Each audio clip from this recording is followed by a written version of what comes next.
Hello, my name is Daniel Scuria-Herman, and today I'll be speaking on the topic of idolized art.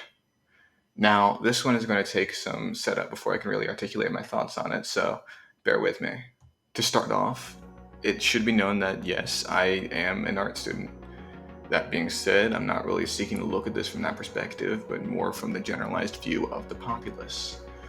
And besides, I am first and foremost a writer, not a visual artist like a painter or sculptor, and when people think about art, it's usually not just words. In fact, what do people think when they hear art?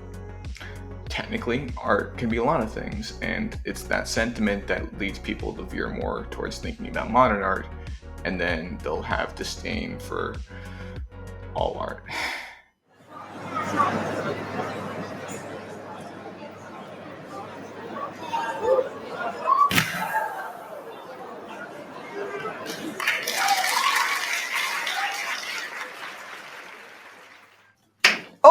Oh yeah. Oh, that's so pretty. That color is amazing. Let's see how this works. I think you broke it. Oh, it's all good. I figured that might happen. Now, personally, there is a difference between these two clips in terms of quality. The latter has geometric patterns, and there's clearly a whole setup there to ensure these results.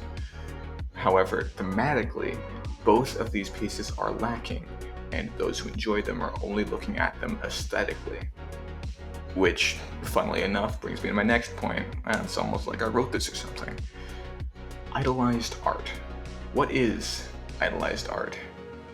In my opinion, that's a title I'd give to wildly popular art that people would look up to, but generally without much depth to it. Now, I'm not of the camp who'd say that just because something is popular, it's bad. I think the quality of something stays consistent regardless of how others view it. Like, if this video got an extra 1,000 views, I don't think it's any better than it actually is. It's still a 6 out of 10 at best.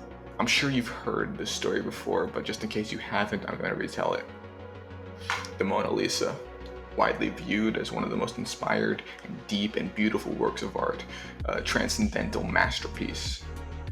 However, it wasn't always viewed this way. From when it was painted in 1507 to 1911, barely anyone in or out of the art world had heard of the Mona Lisa. It started to get some attention in the mid-19th century, but still it was barely thought of as this impressive masterwork, not even the most famous piece in its exhibit. So, what changed in 1911? Well, it got stolen from the Louvre, and it took them over a day to realize that it was even gone. Who noticed it? Not even a guard or a worker at the museum, but a still life artist who'd simply set up an easel in that gallery to paint and just noticed an empty space. When he finally got guards to look into where it had wound up, they deduced it was stolen, which was when a media frenzy was struck up. Because it was a theft from the Louvre, this made national headlines, and because it did so well in France, newspapers all over the globe picked up the story, and it was a media scandal. This is where the Mona Lisa got all of its fame, from all the eyes on these reports 4 centuries after it was painted. It only became famous because it already was. The rumors ran rampant. Public figures like J.P. Morgan, Pablo Picasso, and even the Kaiser were accused of stealing this painting. That was now ridiculously famous. When the Louvre finally reopened, Franz Kafka, who some of you more literary folks like me would know, rushed in to see the, and I quote, mark of shame for France where the Mona Lisa once stood. Eventually, over 2 years later, the painting was relocated and placed back in the Louvre, and then the Great War broke out, so an art heist was not so exciting anymore. However, that only meant the populace lost the initial reason for the Mona Lisa's infamy, but not their affinities for it. Even today, there are theories about Da Vinci's painting styles or Mona Lisa's secretive smile, or who his subject actually was, and the people who go to the Louvre are saddened by the mass of people in between them in the painting, and even if they were to get close, how ridiculously small it is. So why do people like the Mona Lisa? Because it is idolized.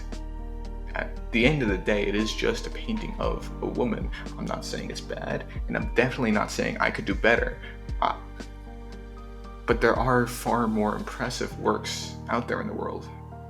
However, when people idolize art, they lose this sort of critical approach to it, and it will just run headfirst in this all-consuming passion for it, which is exactly where this do no wrong attitude for fandom's favorite celebrities comes from.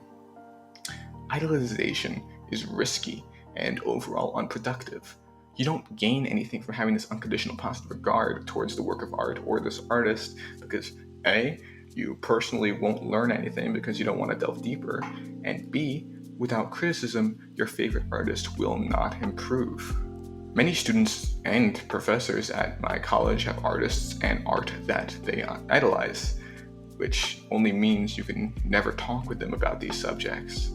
They'll refuse to hear anything slightly negative about the artist and only accept praise on behalf of them, which is where this modern art that is hated by people who are not in the art world arises. As an artist, you need someone to tell you no. And this is coming from a place of experience. I know for a fact that I need an editor. No draft of mine has ever been perfect, far from it. You need to be told that what you're doing is not quite there yet.